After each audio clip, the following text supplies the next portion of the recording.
TVK అధ్యక్షుడు విజయ్ తమిళనాడు కరూరులో నిర్వహించిన ప్రచార సభ తీవ్ర విషాదాన్ని నింపింది.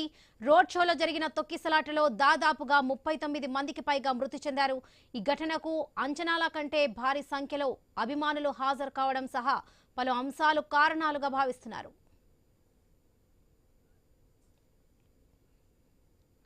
రోడ్ షో కోసం కేవలం 10,000 మంది వస్తారని టీవీకే పార్టీ అంచనా వేసింది. పోలీసుల నుంచి అనుమతి పొందింది. లైట్ హౌస్ రౌండ్ టానా సమీపంలో ఇంజనీర్తో అధ్యయనం చేశామని తెలిపింది. అక్కడున్న 1.2 లక్షల చదరపు అడుగుల విస్తీర్ణం 60,000 మందికి సరిపోతుందని వివరించింది. ఇక రోడ్ షోకు మాత్రం 10,000 మంది వస్తారని అంచనా వేస్తున్నట్లు పేర్కొంది.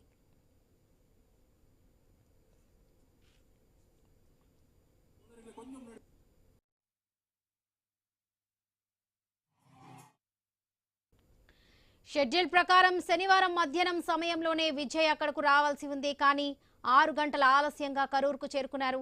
విజయ్ అక్కడికి చేరుకునే సమయానికే అభిమానులు, కార్యకర్తలు భారీ సంఖ్యలో గుమ్మికూడారు.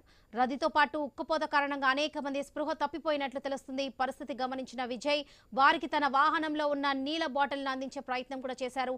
మరోవైపు కార్యకర్తలు, అభిమానులు విజయ్ వాహనం దగ్గరికి వచ్చే ప్రయత్నం చేయడంతో తొక్కిసలాట చోటు చేసుకుంది.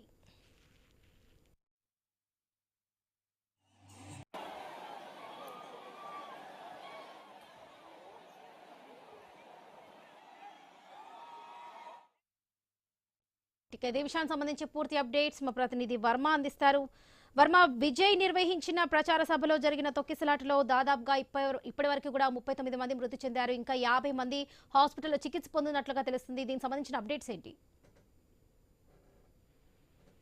వరలక్ష్మి, తమిళనాడు కరూరులో తొక్కిసలాట ఘటనలో ఇప్పటిదాకా 39 మంది చనిపోయిన అయితే ప్రకటన కూడా చేయడం జరిగింది. అంటే మృతుల కుటుంబాలకు కూడా అటు ప్రధానితో పాటు తమిళనాడు ముఖ్యమంత్రి స్టాలిన్ తీవ్ర సంతాపం అయితే వ్యక్తం చేశారు. తమిళనాడు ప్రభుత్వం చనిపోయిన వారికి ఒక్కొక్కరికి కూడా 10 లక్షల చొప్పున పరిహారం ప్రకటించారు. అలాగే గాయపడి చికిత్స పొందుతున్న వారికి ₹1,00,000 పరిహారం అయితే ప్రకటించిన పరిస్థితి అయితే ఉంది. ఈ ముఖ్యమంత్రి స్టాలిన్ ఘటనా ప్రదేశాన్ని పరిశీలిస్తారు. ఆసుపత్రికి వెళ్లి అక్కడ గాయపడి చికిత్స పొందుతున్న వాళ్ళని కూడా పరామర్శిస్తారు.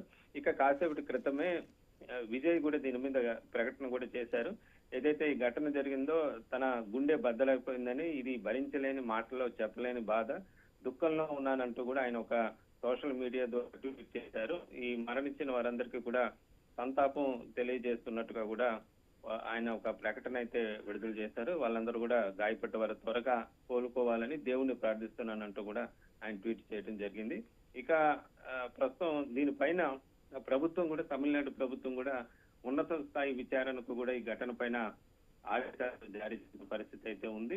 అయితే సభ సంబంధించి అనుకున్న సమయానికన్నా మధ్యాహ్నం ప్రారంభం కావాల్సిన రోడ్ షో కూడలిలో జరగాల్సిన బహిరంగ సభ అనుకున్న దానికంటే 6 గంటల పైగా ఆలస్యం కావడంతోనే అక్కడ చాలా మంది తిండి లేక చాలా సొమ్మసిల్లి పడిపోవడంతో ఆ తర్వాత ఈ ఘటన చేసుకున్నట్టుగా తెలుస్తోంది. 10,000 మందికి మాత్రమే అక్కడ టీవీకే పార్టీకి సంబంధించి కూడా అనుమతి తీసుకున్నారు. అయితే అక్కడ దాదాపు 1,50,000కు పైగా రావటం, ఆ చుట్టూ రోడ్లన్నీ నిండిపోవటం, ఆ తర్వాత హోర్డింగులు కానీ అక్కడ ఉన్న మిగతా ప్రదేశాల్లో కూడా జనాలు గుమికూడటం, ఒక్కసారిగా విజయ్ రాగానే ఆయన స్టేజ్ దగ్గరికి ఎగబట్టడంతో ఈ ఘటన చాలా మంది చిన్నారులు, మహిళలు కూడా ఉండటం మరింత విషాదకరంగా కూడా చెప్పుకోవచ్చు.